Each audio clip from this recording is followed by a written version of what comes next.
Oh, hello there. I'm so glad you've joined me today. Grab your favorite mug of Tim Hortons, if you've got one handy, or maybe a steaming cup of whatever keeps the chill at bay where you are, and settle into that cozy armchair by the window. Let me pour out my story slow and steady, like sap dripping from a tap on a March morn. It's one of those tales that starts with the quiet lap of lake waves against a weathered dock and builds to a splash of sweet, sticky justice that you can almost taste, like maple syrup on fresh snow, warm and unyielding. My name's Evelyn. Evie to anyone who's ever traded a loonie for one of my maple leaf cookies at the B&B, or shared a laugh over a strong cup of coffee on the porch. I've got laugh lines etched deep from too many summers squinting at the sun-dappled waters of Muskoka Lake, and a heart that's been mended more times than an old fishing net after a storm. But this was the tear that nearly unraveled the whole weave, the one that had me questioning every knot I'd tied in 35 years of marriage. Sit with me now, and I'll tell it all, from the first faint ripple to the final, satisfying boiled down. It was a crisp September morning in 2022, the kind that sneaks up on you with a bite in the air, whispering that fall's turning the corner, even as the leaves hold on to their green a little longer. The maples along the shoreline were just starting to blush at the edges, a soft red creeping in like they'd overheard a neighborhood secret, and were too polite to blush outright. I'd been up since the first gray light filtered through the lace curtains of my bedroom window, the way I always was. Boots on by 5, kettle whistling on the wood stove by 5:30, brewing a pot of strong black coffee in the heart of my little B&B, Whispering Pines. That's what got me through the quiet hours before the guests stirred. The place wasn't fancy, mind you. Not like those glossy spreads in the tourism mags, with their infinity pools and imported marble counters. No, Whispering Pines was just a weathered cedar cottage, hugging the edge of Muskoka Lake, its 6 guest rooms tucked snug under a steep gabled roof that groaned a bit in high winds, a wraparound porch strung year-round with fairy lights that twinkled like fireflies on a summer eve, and a dock that stretched out into the water like an old friend's welcoming hand, creaky planks and all. I'd built it from scratch, you see, or close enough, hammering nails and hauling lumber after my first husband, Tom, passed too young from that lung mess the mill dust gave him. Grief's a heavy load, heavier than any sack of flour for the bakery I'd dreamed of back then, but I turned it into something tangible, guest books filled with scribbled thank-yous, stacks of fresh, baked granola bars cooling on wire racks, the scent of cinnamon and pine sap mingling in the air like an old hymn. That was 25 years ago, and in the time since, I'd poured every ounce of myself into making it a haven for folks fleeing the grind of the city. The endless traffic snarls of the GTA, the fluorescent hum of office towers in Toronto. 35 years of marriage to my second husband, Harold, and I'd thought we'd weathered every storm together. From the blizzards that buried the driveway in 4-foot drifts to the little squalls of life, like when the septic backed up during peak season or a guest's yappy terrier chased the loons right off the lake. But that morning, as I wiped down the breakfast counter with a rag that smelled faintly of lemon polish and lake mist, something felt off.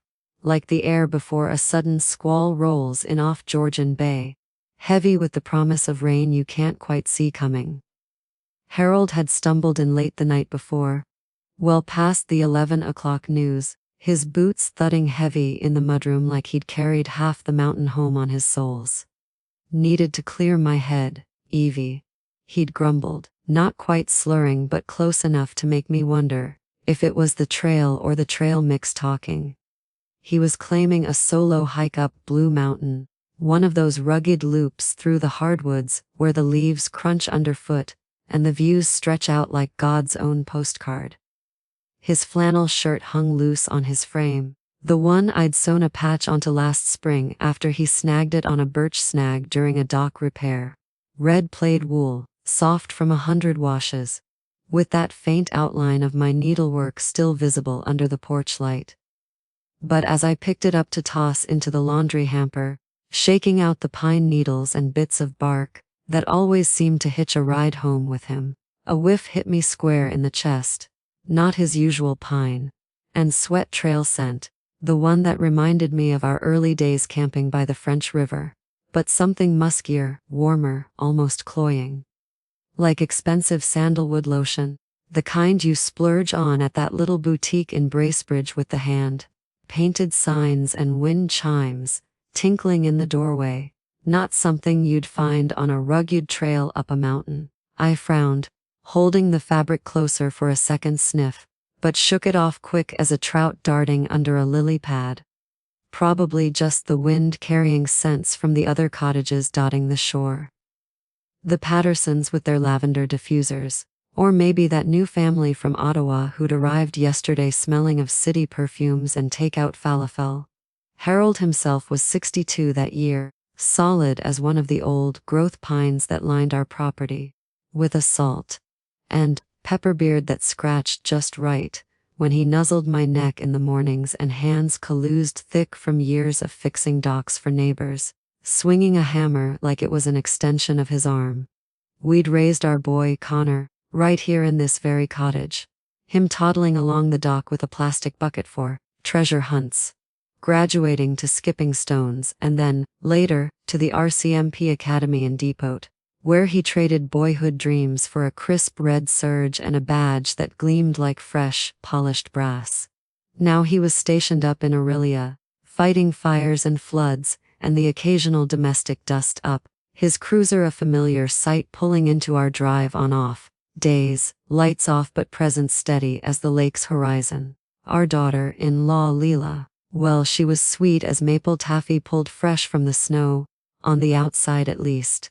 With her yoga-toned arms from those sunrise flows she led down at the community center, and a laugh like wind chimes caught in a gentle breeze off the water. They'd been married 5 years come June, a simple lakeside affair with wildflowers in mason jars and Connor looking sharp as a tack in his dress uniform. I'd welcomed her like the daughter I never had, teaching her the tricks to my wild rice harvest, and folding her into family suppers, where we'd pass the butter tarts and swap stories till the fire died to embers. But that scent lingered through the morning, burrowing into my thoughts like a tick you don't notice till it's latched on. I pushed through the routine anyway, portioning out scones for the guests. The family from Ottawa, a harried dad with 2 kids glued to their tablets, chattering about the fall colors they'd driven up to chase. I plated them warm from the oven, flaky edges golden, with a generous dollop of my homemade wild blueberry jam, the kind that stains your fingers purple if you're not careful with the spoon, bursting with the tart, sweet tang of berries I'd picked myself along the Portage Trail last July. The kids dove in with glee, jam smearing chins, while the mom sighed contentedly over her second cup of coffee, murmuring about how this was the escape they needed from the September back to school rush. Harold shuffled into the kitchen around noon, his eyes still bleary from whatever hour he'd crawled into bed, grabbing a double from the Timmy's takeout bag I'd left on the counter from my morning run to town. Hike was a killer, he said, not quite meeting my gaze as he stirred in a swirl of cream, the spoon clinking against the styrofoam like a tiny accusation. Legs are jelly already. Might need a soak in the hot tub later. I nodded, forcing a smile that felt stitched on tight. The kind you wear when a guest complains about the Wi-Fi signal dropping during a storm.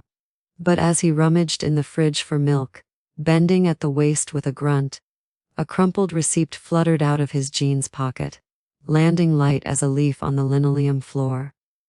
I stooped to pick it up before he noticed, my fingers brushing the cool paper.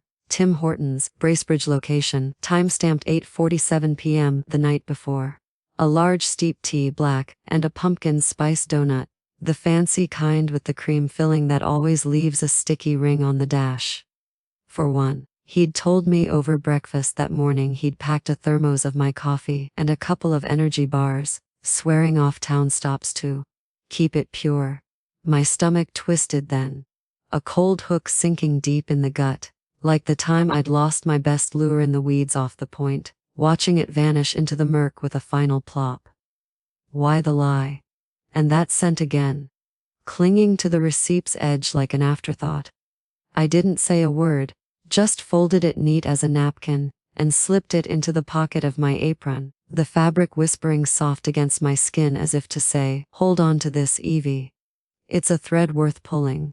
That night, as the sun dipped low and painted the lake in strokes of burnt orange and deep indigo, the guests gathered around the fire pit out back, a circle of Adirondack chairs I'd sanded and repainted myself last spring, flames crackling cheerful from the birch logs I'd split that morning. They roasted marshmallows on green willow sticks, the sticky white blobs turning golden and gooey, sparks dancing up into the darkening sky like fireflies on a late summer binge. The Ottawa family was there, the kids giggling as they sandwiched their treats between graham crackers and squares of dark chocolate, while the parents swapped stories with a retired couple from Windsor who'd arrived mid-afternoon, their RV parked crooked by the boathouse. I moved among them quiet, like, refilling mugs with hot cider spiced with cloves and a splash of rum for the grown-ups, my apron dusted with flour from the day's baking. Harold joined late, after his evening constitutional, another walk, he'd said, to stretch the kinks. Bearing a six-pack of Molson from the cooler in his truck, he dropped into the chair beside mine, his arm heavy across my shoulders, the weight familiar but suddenly foreign, like a coat that's shrunk in the wash. "Love this place, Evie," he murmured, his breath warm on my ear, carrying a faint trace of that sandalwood ghost. "Wouldn't trade it for the world. Not for all the tea in China, or whatever the saying is." I leaned into him despite myself, inhaling deep, the fire's smoke curling around us like a veil, and wondered if the world had other plans brewing, ones that didn't include me in the recipe. The days blurred into a golden October haze after that, the kind where time slips through your fingers like dry sand. Warm enough for a sweater during the day, but with nights that nipped at your knuckles and reminded you winter was circling.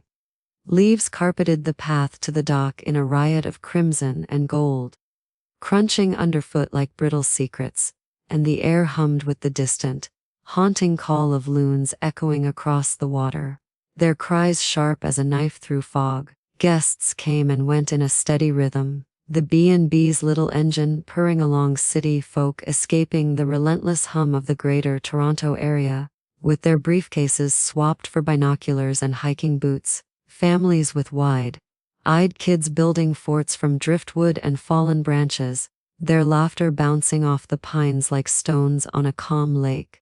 I kept busy to keep my mind from wandering too far down that splintered path the receipt had opened.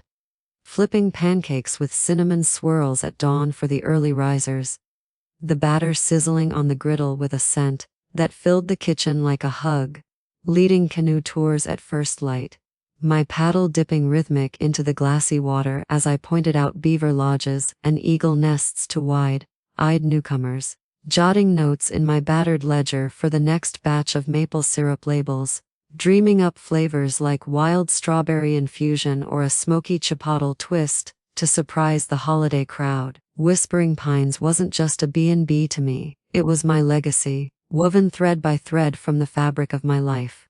My grandfather had homesteaded this narrow spit of land back in the 1920s, when Muskoka was still wild with fur traders poling canoes up the rivers and steamships chugging tourists from the city for a taste of roughing it in pine-scented cabins.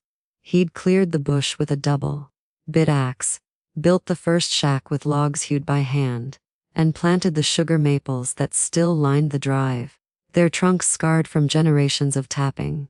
I'd inherited the cottage at 28, widowed young after Tom's lungs gave out from the silica dust at the gravel pit. Too young to be rattling around alone in a house full of echoes, but stubborn enough to turn it into something more. Poured every loonie from my nursing shifts at the Bracebridge Hospital into renovations, new wiring to chase away the ghosts of faulty fuses, a septic system that didn't rebel every spring thaw, guest rooms with quilts I'd pieced from old flannel shirts and views that framed the lake like a painting. Harold had helped, sure, hauling lumber from the yard where he worked, his truck bed groaning under loads of 2x4s, charming the guests with his tall tales of ice fishing derbies on Lake Simcoe, where he'd once pulled a 20-pounder through a hole barely bigger than a dinner plate.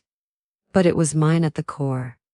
The deed said so, etched in brass above the mantel in the great room, Evelyn Marie Hargrove, proprietress.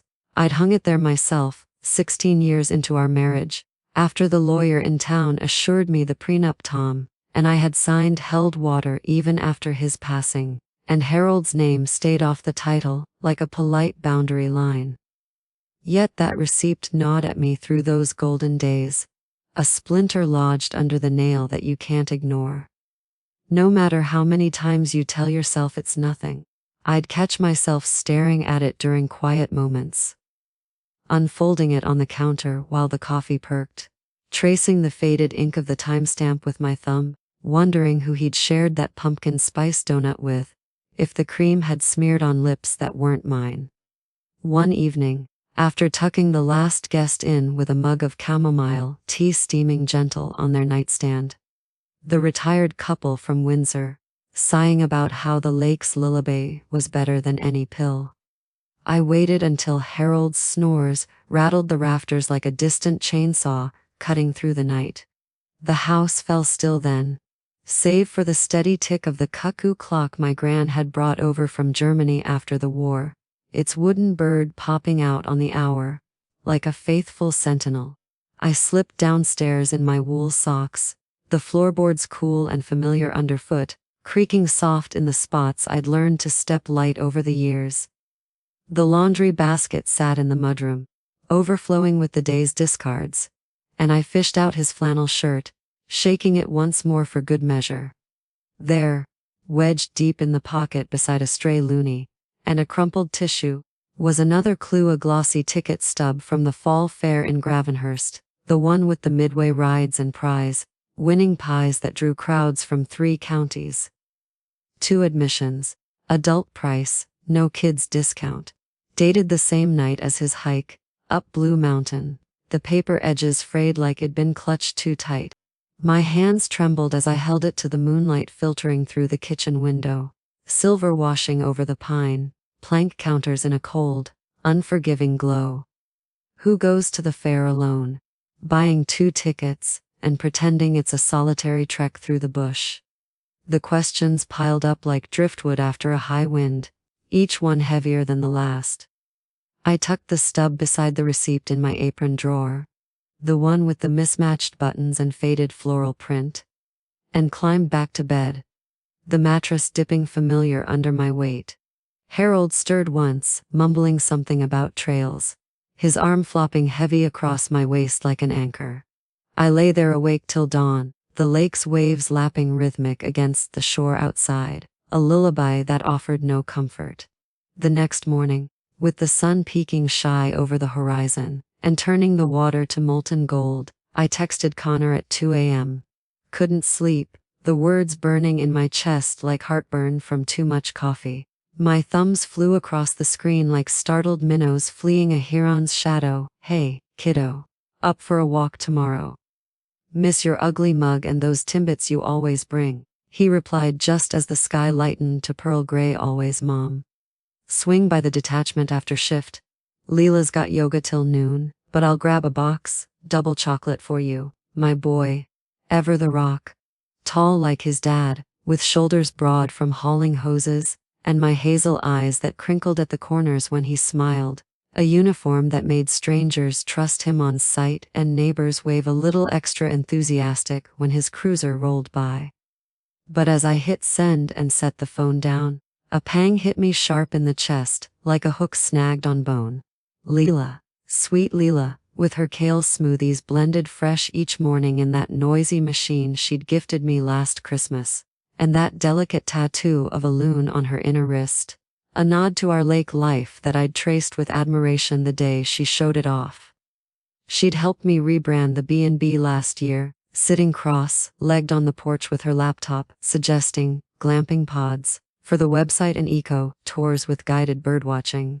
Think Airbnb Gold Evie. She'd chirped, her voice light as fresh, fallen snow on pine boughs, eyes sparkling with that easy enthusiasm that made you believe in new beginnings. I pushed the thought away then, blaming it on the lack of sleep, and the chill seeping through the window cracks. But it lingered, a shadow on the water. Connor showed up at noon the next day, right on the dot, his RCMP cruiser parked crooked by the boathouse as always, the red and white paint gleaming under the midday sun, lights dormant like sleeping dragons waiting for a call. He hugged me fierce in the driveway, his embrace crushing the air from my lungs in that good way.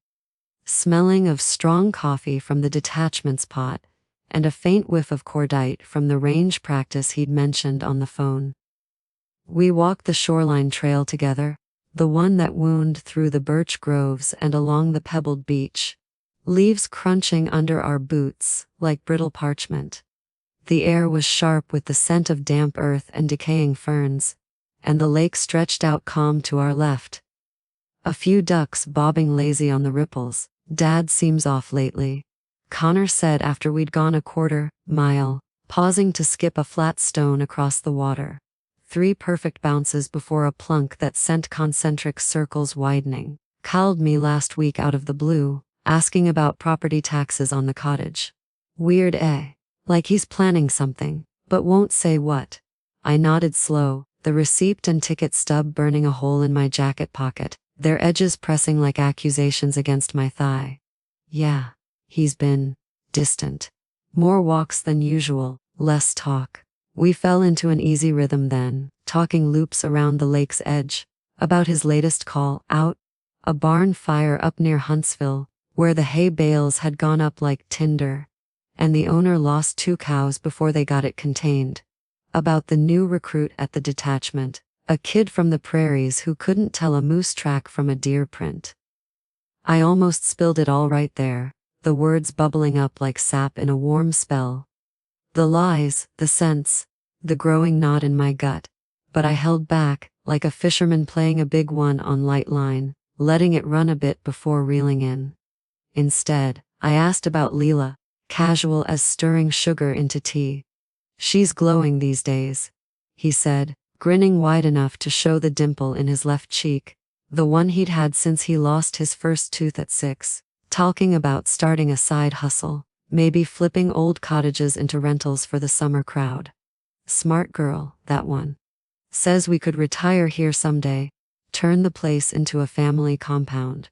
That conversation stuck with me through the afternoon, echoing as I waved Connor off and turned back to the B&B's hum. The check-in for a solo traveler from Vancouver, a quiet artist with a sketch pad full of lake studies, the batch of venison chili simmering on the stove for supper, chunks of deer from Harold's fall hunt tenderizing slow with onions and smoked paprika. By evening, the sun had dipped low, casting long shadows across the dock, and I found myself alone in the office. A tiny nook off the kitchen with walls lined in pine shelves, ledgers stacked like cordwood and a desk scarred from years of elbow grease. Harold's laptop sat open on the corner, screen saver swirling lazy with photos of the lake, sunsets over the point, Connor's wedding day with Leela's veil catching the breeze, a rare shot of us all ice fishing last winter, bundled like sausages in puffy coats. He never locked it, that man. What's to hide, eh? He'd joke with a wink, tapping the spacebar to wake it like it was an old dog. Out of that morbid curiosity that grips you like lakeweed wrapping around an oar. The kind that pulls you under if you thrash too hard. I clicked into his email, the cursor blinking innocent on the inbox. Nothing jumped out at first glance.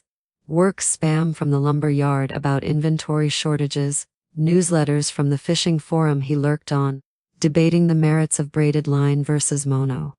But curiosity's a persistent thing, and I delved deeper, into the trash folder he'd always forgotten to empty, the digital graveyard of deleted drafts and second thoughts. There it was, buried like a minnow in the weeds, a thread from 6 months back, sender address Lakelover87 Gmail. Calm. Subject line: missed you at the dock. Let's make it up soon. My heart stuttered then, faltering like an outboard motor sputtering on low fuel, the kind that leaves you drifting in the current. The first email from him: had fun last week. That spot by the reeds. Pure magic. Can't stop thinking about your laugh. H for Harold. The X, a kiss I'd once thought was mine alone. I scrolled down, breath coming shallow and ragged, the room narrowing to the glow of the screen. Replies from her. Can't wait for next hike. Your stories always make me forget the world. LL for Leela, no doubt, the loon tattoo flashing in my mind like a warning beacon. Attached photos: a selfie of them by the water's edge. Arms linked, casual but too close. Her head tilted on his shoulder with that easy affection, the loon ink peeking from her rolled sleeve like a signature. The timestamp. The very day he'd claimed a solo fishing trip up at Fairy Lake, coming home with a stringer of 3 perch and excuses about the wind picking up too fierce for company. I slammed the laptop shut with a crack that echoed like a rifle shot in the quiet house. The room spinning slow around me, like a whirlpool sucking at the edges of my vision. 35 years we'd shared this bed, this life. The creaky mattress that sagged in the middle from our weight, the kitchen table scarred from family suppers and late night Scrabble games. Raised Connor through scraped knees on the dock and science fair volcanoes that fizzed over with baking soda glee. Endured my first husband's slow fade from cancer. The chemo days when Tom clutched my hand and whispered about the kids we'd never have. Harold's mill accident 10 years in, the one that left him limping on rainy days and me changing dressings till the scars faded to white lines.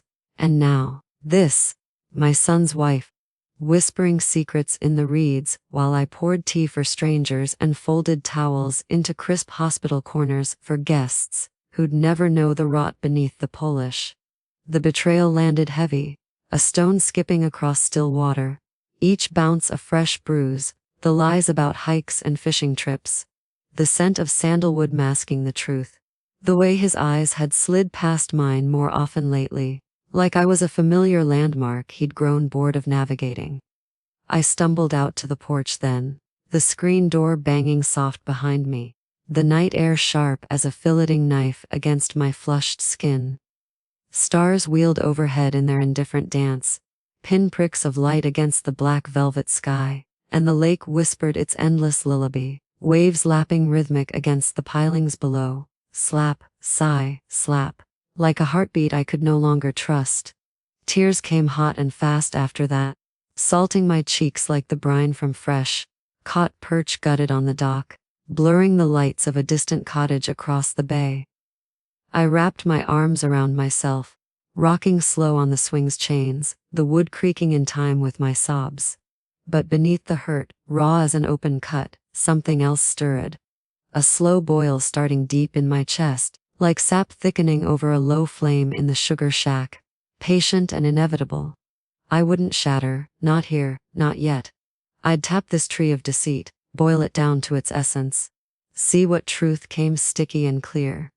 By the time the first loon called from the mist-shrouded cove, I'd wiped my face dry on my sleeve and made a vow to the stars: no more blind faith.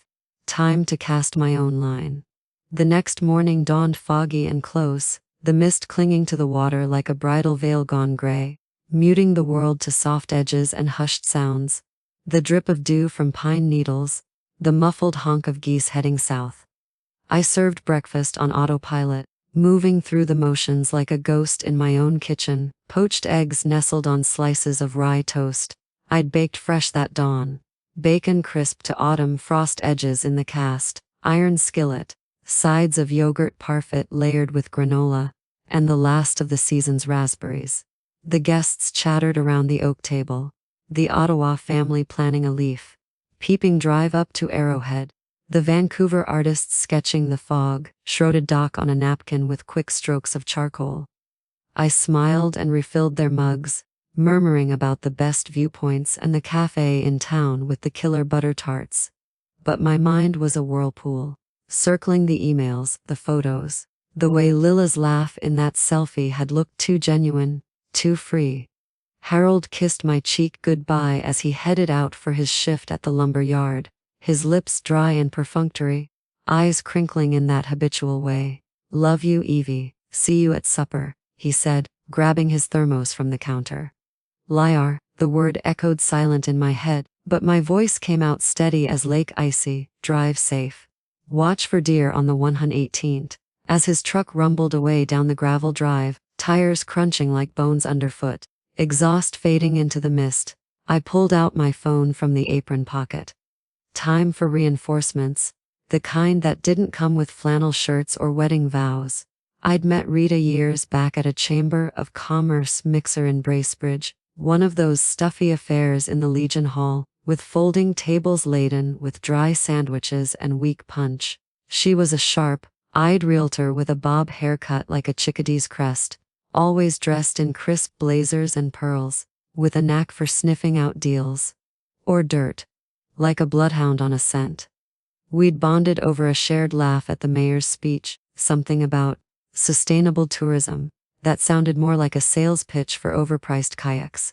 Over the years, she'd become a fixture, handling the odd property query for guests looking to buy their own slice of lake life, dropping by with listings for just in case, and always lingering for a cuppa and gossip. That morning, I drove into town through the lifting fog, the wipers swiping lazy at the windshield, and found her office amid the strip of shops on Manitoba Street. Bay windows overlooking the bustling square, stacks of glossy listings for Muskoka manors and starter cabins fanned out like poker hands. "Evie, you look like you've seen a ghost," she said as I sank into the chair across her desk, the leather creaking under me. I spilled it all then, the words tumbling out in a rush I'd held back for days. The receipt with its damning timestamp, the ticket stub folded like a guilty secret, the sandalwood scent that didn't belong, the emails I'd screenshot on my phone and slid across the desk like evidence in a trial. Rita listened without interruption, stirring her lats slow, the spoon clinking rhythmic against the ceramic mug, her eyes narrowing behind her reading glasses as the pieces clicked into place. When I finished, voice hoarse and hands clasped tight in my lap to stop the trembling, she leaned back and let out a low whistle, the kind that cuts through fog like a fairy horn. "Bastards," she muttered, not mincing words. That was Rita's way. 40, no 35 years, and this. With your own daughter-in-law. "Evie, that's not just betrayal, that's a goddamn bonfire." She slid a business card across the desk then, cream stock with embossed letters, "Theo Voss, Private Investigations, Truth in the Trades, call this guy. Toronto PI, discreet as a shadow in the bush. Did a job for me last year. Caught my ex siphoning the joint account into some floozy's Cayman account. Cost me a chunk, but worth every penny for the satisfaction of the divorce settlement." I picked up the card, fingers tracing the raised ink, Theo's name feeling like a talisman against the chill settling in my bones. "What if it's nothing?" I whispered, the last thread of denial fraying. Rita reached across, squeezing my hand firm. "Then it's nothing. But from what you're saying, honey, it's a whole damn lake of something. Breathe, Evie. You've run this place through floods and freezes. You can navigate this too." I dialed Theo from the parking lot of the Tim Hortons down the street, the phone hot against my ear as I sipped a steep tea to steady my nerves, the steam fogging the car window. "Evie Hargrove," I said when he picked up on the third ring, my voice steadier than I felt, like the calm you force before a storm hits. "I need eyes on my husband. And my daughter-in-law." The words tasted bitter as quinine on the tongue, twisting my gut anew. Theo's voice came back gravelly and calm, a true Torontonian drawl smoothed by years on Bay Street before he traded suits for surveillance vans and binoculars. "Standard tail job, or deep dive, emails, financials, the works." "Deep dive," I told him without hesitation, forwarding the screenshots from my phone right there in the lot, the signal bars dipping low but holding just enough. Photos too. The flannel shirt laid out on the counter. Pocket turned out to show the lint and lies. The ticket stub under the kitchen light. Shadows pooling like doubt. He quoted 1200 retainer, wired that afternoon from my rainy day fund, the one I'd squirreled away in a high interest account for B&B upgrades like a new roof or solar panels on the guest cabins. "Give me a week," Theo said, his tone all business but with a warmth underneath, like a hand on your shoulder in a crowd. And Evie breathed deep. "Truth's a bitter brew sometimes, but once it's distilled, it's yours to sip or spit. Call if you need an ear till then." That week crawled by slow as a loaded canoe paddled against a stiff headwind, each day stretching long under a sky that seemed to press down heavier with every passing hour. I threw myself into the work to keep the whirlpool at bay, the B&B's rhythm becoming my anchor, harvesting the last of the wild rice from the bay at dawn, wading knee deep in the shallows with a wooden beater, knocking the golden grains into my canoe, staining my hands green with the marshy residue, baking batches of butter tarts in the afternoon, the kitchen filling with the caramel promise of brown sugar and pecans, the oven's heat chasing the chill from my bones as I pressed the flaky crusts into muffin tins with thumbs that still remembered nursing Calusas. Guests raved over the treats. "Best in Muskoka, hands down," the Vancouver artist declared, her sketch pad open to a half-finished portrait of the fire pit at dusk. But my smiles came brittle as thin ice on a November puddle, cracking at the edges when I caught myself staring too long at Harold's empty chair during supper. He came home each night with his stories, same as always: warped planks at the yard that needed planing smooth, cranky clients griping about delivery delays from the port strike in Hamilton, sliding his hand onto my knee during Jeopardy reruns in the great room, the TV's blue glow flickering across his face like a mask. Once, midway through the week, he suggested a weekend getaway, his voice casual over plates of lake trout I'd grilled with lemon and dill from the herb garden. "Just us, Evie. Up to Algonquin for a couple nights. Hike the tracks, rediscover the spark like we did back when Connor was knee-high." I nodded, throat tight as a noose, forcing down a bite of fish that tasted like cardboard, my mind flashing to those hikes in the emails, the reads by the water where shadows moved too intimate. "Sounds lovely," I managed, the words sticking like burrs. "Let me check the bookings." Mrs. Kowalski could cover the desk. He squeezed my hand then, eyes softening in what I now saw as guilt's flicker, and I excused myself to the kitchen, gripping the sink edge till my knuckles whitened, the faucet drip echoing my pulse. Theo's first report landed Friday night, just as thunder grumbled low over the lake like a warning from the gods, fat raindrops pattering the tin roof like impatient fingers drumming. I'd locked myself in the office after supper. The door clicked shut behind me, guests oblivious in their rooms with books and board games. The file came encrypted on my phone, a simple passcode texted ahead, Lackliff 35, and when it opened, the world narrowed to pixels and timestamps. GPS pings first. Harold's truck lingering at a Tim Hortons in Gravenhurst 3 nights prior, 7:42 p.m., 2 steaming cups visible on the dash through the rain-streaked window, one with a lid popped like it'd been sipped hasty. Then the photos, grainy but damning. Harold and Leela emerging from a craft shop in town, her arm looped through his, a shared paper bag swinging between them like contraband. But it was the drone footage that hit like a gut punch. Theo's ace in the hole. That whirring eye in the sky he'd deployed from a rented cabin up the shore. It captured them clear as day, slipping into the old boathouse on Crown land, the one with the sagging dock and rusted padlocks that locals used for storage or the occasional illicit party. Her hand tucked in his back pocket, laughter muffled by the wind whipping off the water, the drone hovering silent as a heron on the thermals, zooming tight on shadows shifting behind the fogged up windows, elbows and knees, a tangle of limbs that left nothing to the imagination. My stomach roiled then, bile rising sharp, and I bolted to the tiny office sink, retching quiet into the porcelain, the taste of betrayal sour as unripe berries. But Theo hadn't stopped at visuals. The man was thorough, pulling audio snippets from a bug he'd planted in Harold's truck. Risky work. he'd noted in the report, greased palms at the impound lot after staging a fender bender with a cooperative mechanic buddy. Leela's voice came through tinny but unmistakable, breathy and low.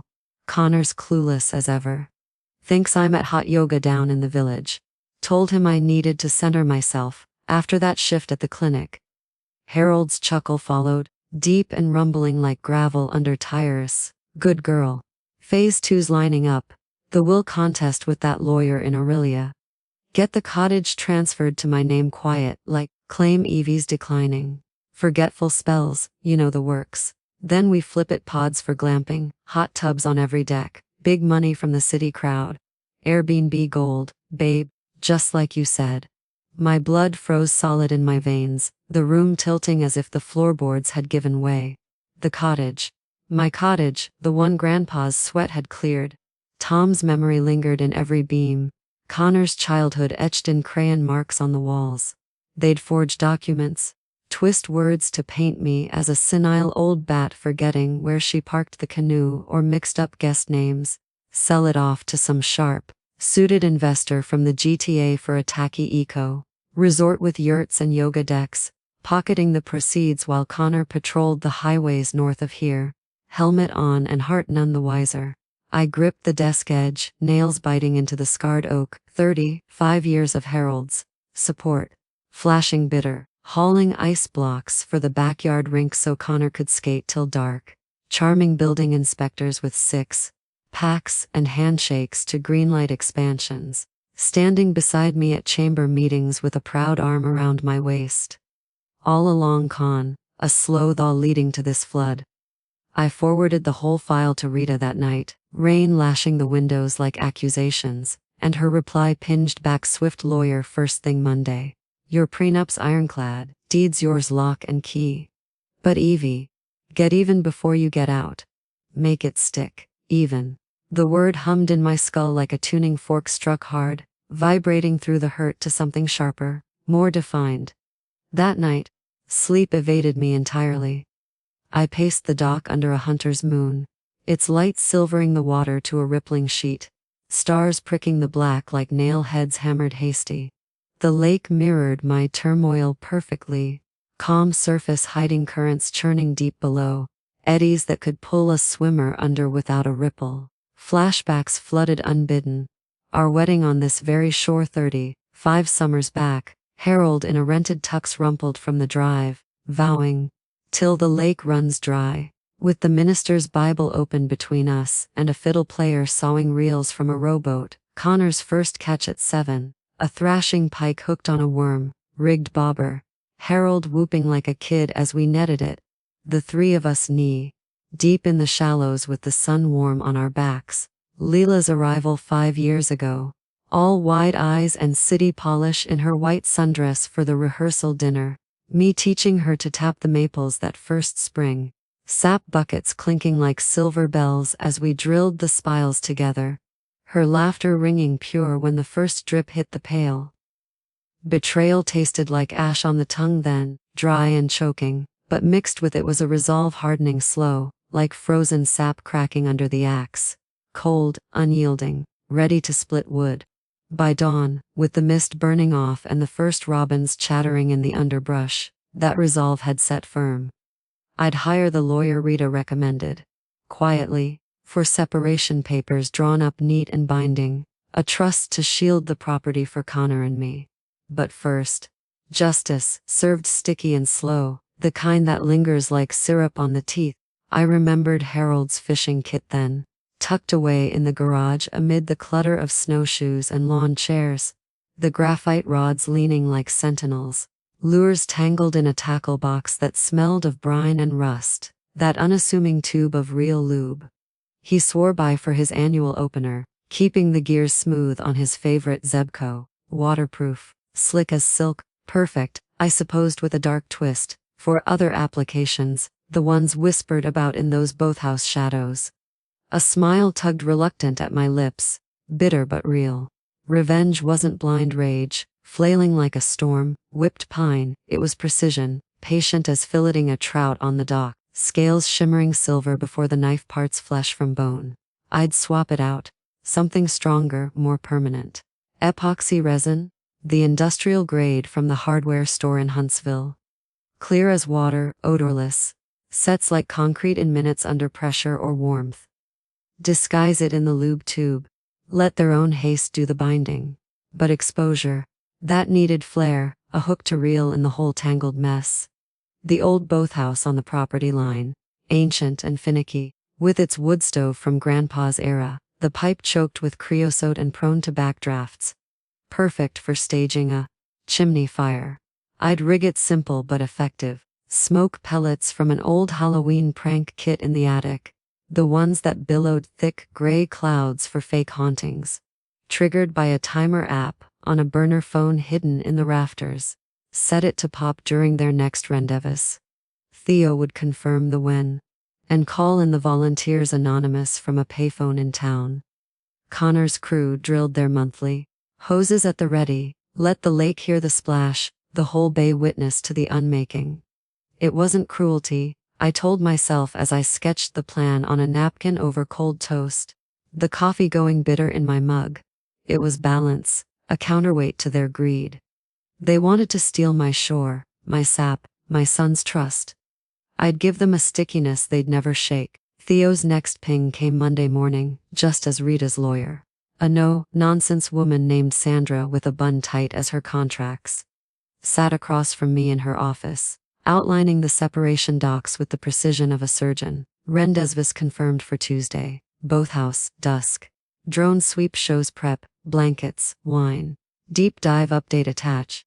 Financial trails to a joint account under false names. Stay frosty. My hands shook as I drove to Canadian Tire in Huntsville that afternoon, the highway winding through blaze orange hardwoods, the epoxy tube cold and heavy in my palm at checkout. Clear industrial grade, I-1999. The clerk ringing it up with a nod like it was just another Tuesday chore.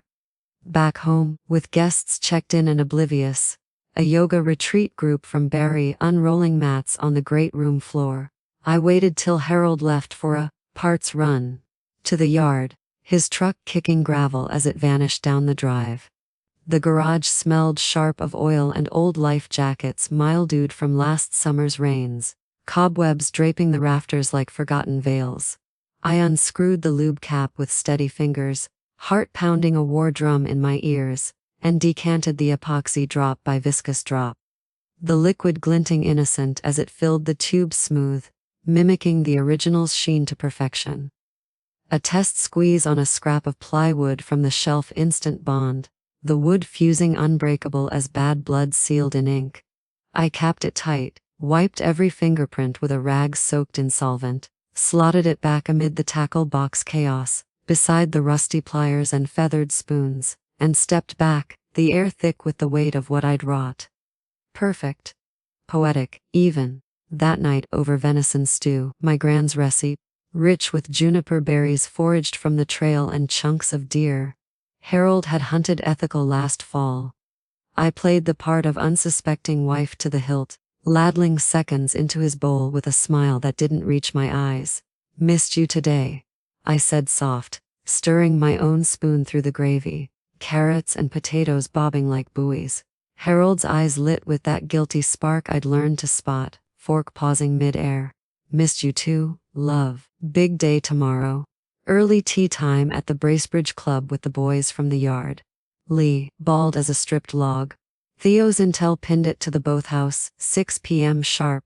No golf bags in sight. I nodded, buttering a roll from the basket, the knife scraping deliberate. Sounds fun. Connor called earlier, might drop by for dinner soon. Bring some stories from the road. His fork hesitated again, a flicker crossing his face like a cloud shadow on water. Good. Let the line tighten, feel the pull. We ate in companionable silence after that, the radio murmuring CBC weather. Clear skies, warming trend, the stew warming from belly to bones, but my mind was already on the morrow. The trap springing in slow motion. Tuesday dawned brittle and blue. A hard frost etching fern patterns on the bedroom windows like nature's lacework. The kind that crunches underfoot when you step out to fetch the paper. I bustled through the morning routine with mechanical grace. Check-ins for a couple from Hamilton City. Slickers raving about the sauna I'd installed in the outbuilding last year. Its cedar steam thick with eucalyptus. A quick sweep of the dock, raking fallen leaves into piles that smelled of earth and endings. Lunch prep of smoked salmon sandwiches on rye for the yoga group. Capers popping salty on the tongue, but my mind was fixed on the trap, ticking down like the cuckoo clock's relentless march. Mid-morning, with the sun climbing high and burning off the frost, I slipped away to the boathouse, the path crunching under my boots, air sharp with pine resin and the faint rot of old docks. The structure loomed at trail's end, a relic of logging days long gone. Weathered gray planks silvered by decades of weather. A sagging shake roof patched with tarp where branches had punched through last winter's ice storm. The stovepipe poking skyward crooked like a smoker's regret after too many years. Inside, the air hung stale, dust motes dancing in shafts of light from the salt, stiffened windows. The old cot in the corner sagging on its iron frame, blankets folded neat from the last crew's drill. I worked methodical, heart thumping steady but loud in the quiet. Planted the burner phone. Connor's old Android, wiped clean of everything but the timer app. Tucked high behind a beam where spiders webbed the corners, set for 6:15 p.m. trigger. Precise as a heartbeat. Smoke pellets next, fished from the attic prank kit I'd forgotten till now. Gray powder packed tight. Dosed with accelerant, soaked rags from the rag bin. Stuffed into the firebox with care. The string run taut to the phone's relay. For a pull that would ignite without flame. Just billows thick enough to choke the air and summon help. I tested the setup once, a faint hiss and puff of gray that dissipated quick, heart leaping to my throat before I snuffed it. No traces left.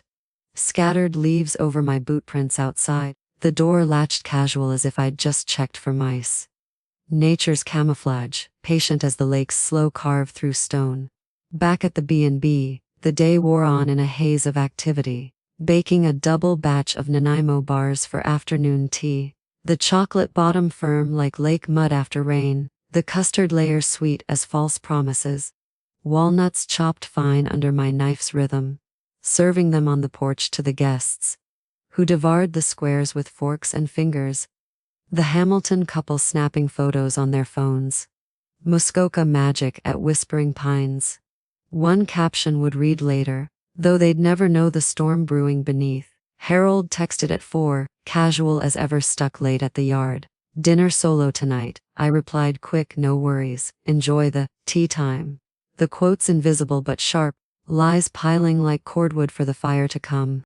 Dusk fell soft as exhaled breath, the lake turning to a mirror of bruised plums and indigo shadows.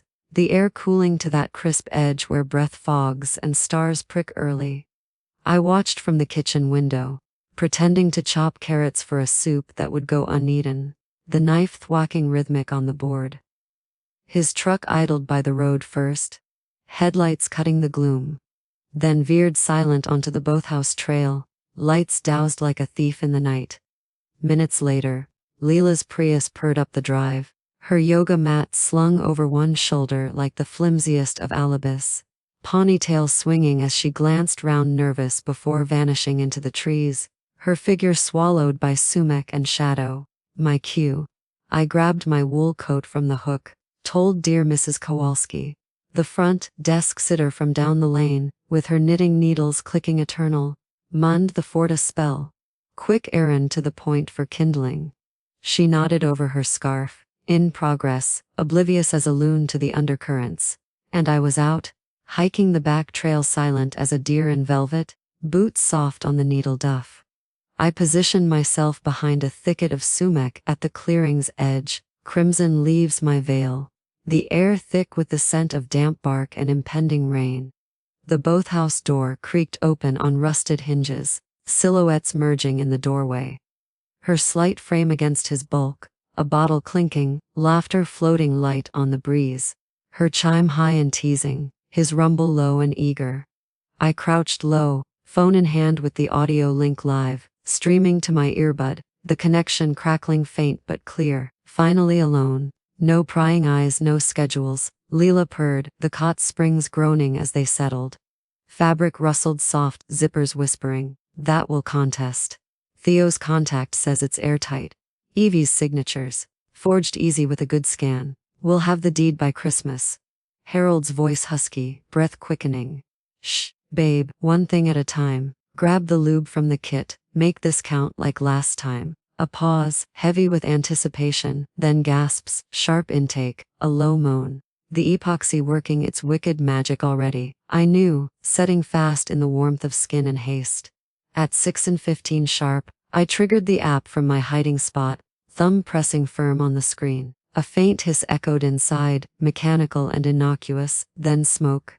Gray tendrils curling first from the chimney cracks, thickening fast to a billowing shroud that poured from the stovepipe like a genie's wrath. Alarms blared in my mind, a cacophony of what-ifs. But I stayed rooted, ears straining over the rustle of leaves. Inside, chaos erupted, a yelp from Leela, high and panicked. "Harry, what the hell? I can't. It's sticking. Oh God!" His curse followed, guttural and raw. "The lube. It's not. We're fused." Tumps and grunts punctuated the air, the cot frame screeching protest like a wounded animal, flesh straining against the unbreakable bond. Smoke billowed thicker now, acrid and choking, spilling from door seams and window gaps, the boathouse wreathed in haze like a funeral pyre for lies. I slipped away then, silent through the underbrush, dialing the tip line from a disposable phone I'd bought cash in town. "Fire at the old boathouse on lot 14, smoke pouring thick, looks bad." Voice muffled, anonymous as fog. Then, to Connor direct on my real line, "Hey, kid, heard any sirens up your way? Be safe out there." His reply pinged instant, "On it, Mom. Stay put, might be a drill gone wrong." The volunteer brigade roared in 20 minutes later. A thunder of engines and flashing lights strobing the dusk like northern lights twisted mad. 3 trucks screeching to a halt on the Lakeside access road, hoses uncoiling like serpents, volunteers spilling out in yellow turnouts and helmets gleaming. Connor leaped from the lead rig, helmet tucked under one arm, barking orders crisp through the gathering dark. "Say, hose line to the door. Vent the roof if we can. Keep it wet." Nosy cottagers emerged from their homes like moths to flame. The Pattersons from across the bay, binoculars in hand from their deck vigil. Old Mr. Ellis with his yellow lab straining at the leash, muttering about, "Damn kids with campfires again." Phones whipped out quick, cameras rolling. "What's the ruckus over there?" one called. Smoke from the boathouse. Harold's trucks parked crooked by the trail. They breached the door with axes thunking wood, the crack of splintering planks echoing sharp across the water. Shouts cutting the night. "Fire department. Anyone inside?" Flashlights pierced the haze in stabbing beams, revealing the tableau like a lightning strike. Harold and Leela, bare as jaybirds in the lamplight, fused hip to hip on the cot in a tangle of limbs and sheets, faces twisted in a rictus of pain and sheer mortification, the epoxy's grip unyielding as iron. "Jesus Christ. Dad." Connor's voice cracked then, a glacier calving into the sea, raw and disbelieving. Leela wailed high, twisting futile, "Connor, it's not. Help please, it burns." But the bond held fast, a maple syrup snare gone horribly, hilariously wrong. Their struggles only wedging them tighter amid the smoke's gray veil. The crew froze for a heartbeat, the air thick with shock. Nervous snickers bubbling up stifled quick, hoses drooping forgotten in gloved hands.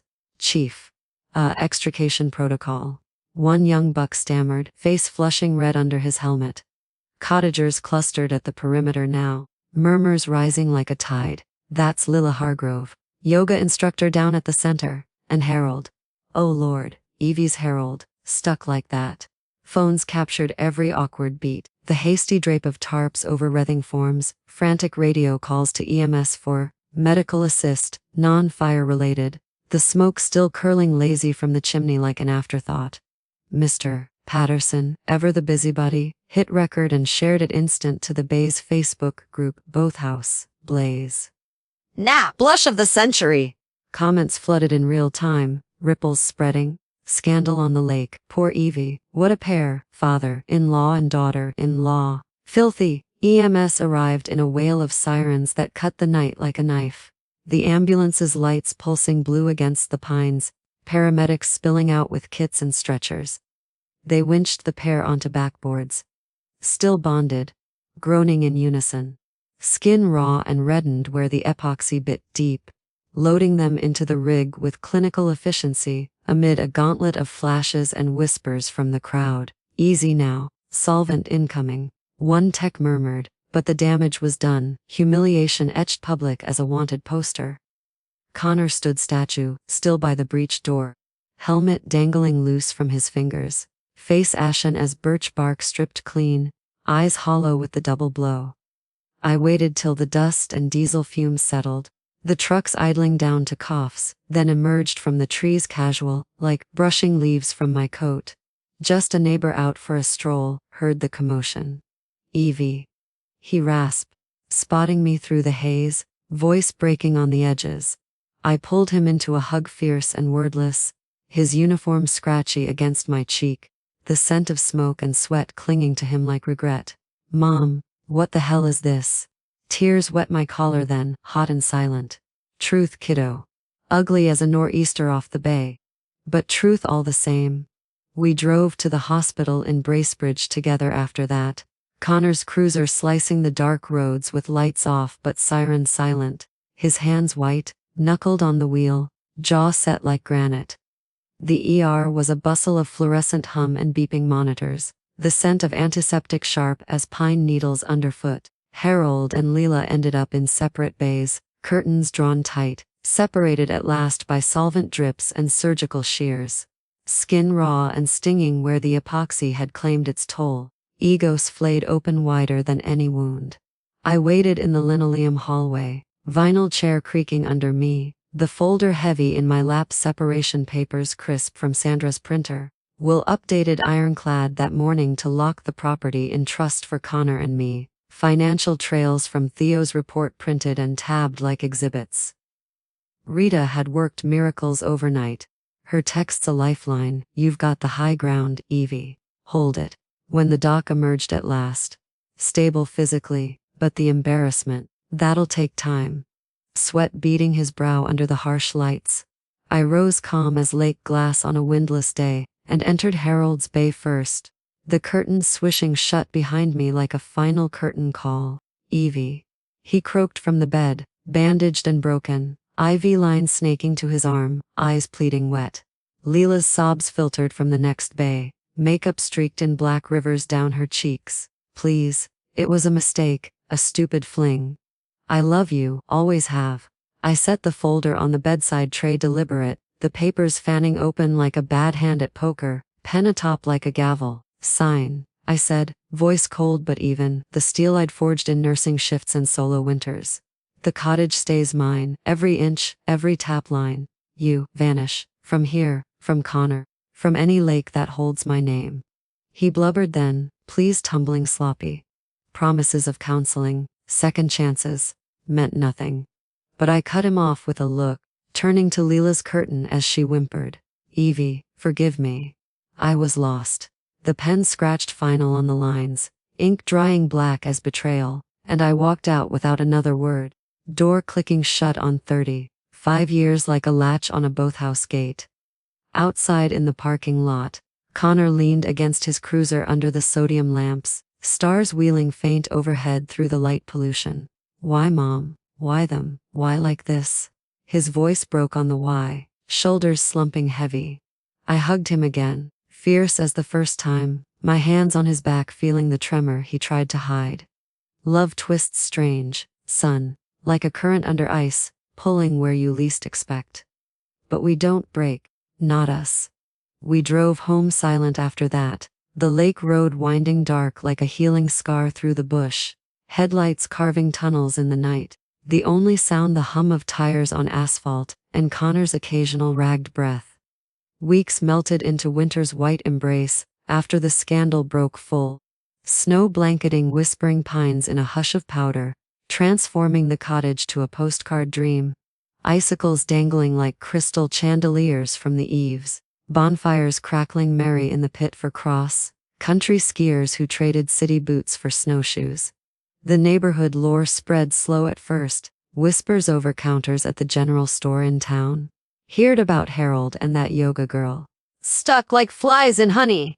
Then louder, casseroles appearing anonymous on the porch, from folks who'd known me since Connor's diaper days. Hands extra for shoveling the drive when the plows pushed berms high as my waist.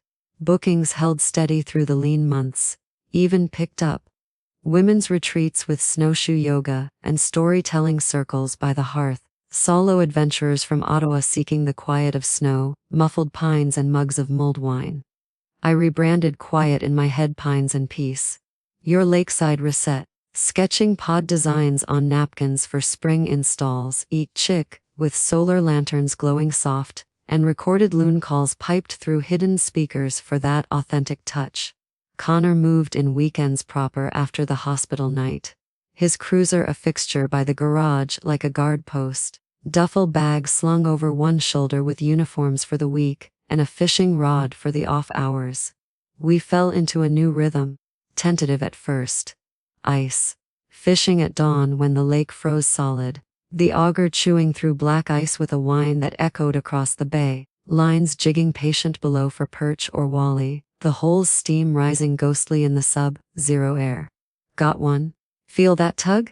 He'd yell muffled through his balaclava, reeling the fighter slow, and I'd whoop back, handing him the thermos of cocoa spiked with rye whiskey, the burn chasing the cold from our bones. Dinners stretched simple and sustaining. Lake trout grilled crisp on the wood stove with lemon wedges and fresh dill snipped from the windowsill pots. Stories swapped over plates like well-worn cards in a game we both knew the rules to. Remember the time Dad hooked that old boot instead of bass? He'd say one night, voice lighter now, a ghost of a smile cracking the ice. I'd nod, passing the potatoes, the H in my chest dulling to scar tissue firm but healed. And he swore it was a record trout till we pried it loose. Smelled like the lake bottom for weeks. Lauder came tentative, then freer, thawing us slow. Leela filed for divorce quiet as a winter dawn, papers served by courier while Connor was on shift, her Prius vanishing from the bay like a bad dream. Harold slunk north to a trailer park in Sudbury. Rumors filtering back through Rita's network of a new girlfriend. Half his age. Some barista with tattoos that weren't loons. Good riddance. The neighborhood clucked, and I let it go, like releasing a catch back to deeper water. Spring thawed us proper that year, sap running sweet and steady from the taps we set together. Connor drilling spiles with the old brace while I hung the buckets, the drip, drip a promise renewed. One evening, as the lake sighed into sunset, water pink as wild roses blooming along the shore, sky streaked lavender and gold, Connor raised a glass of my dandelion wine, corked from last summer's blooms.